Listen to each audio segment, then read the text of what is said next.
Hi everyone, in front of me I've got SONY Xperia 1 Mark IV, and let me share with you how to check IMEI and serial number on this device.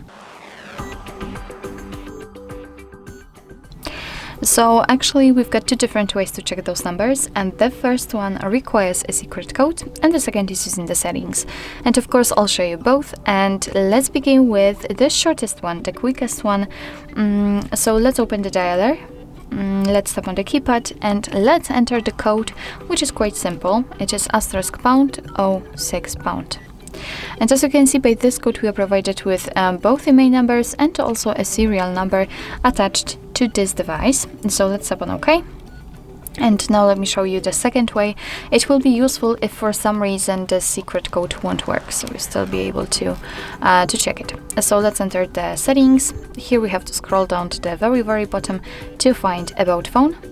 And now let's scroll down to the device details. As you can see, right here we've got both IMEI numbers for both SIM slots.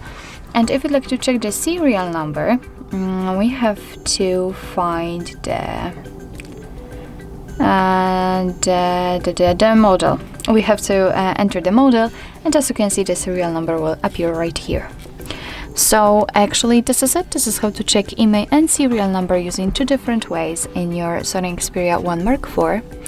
Thank you so much for watching. I hope that this video was helpful, and if it was, please hit the subscribe button and leave the thumbs up.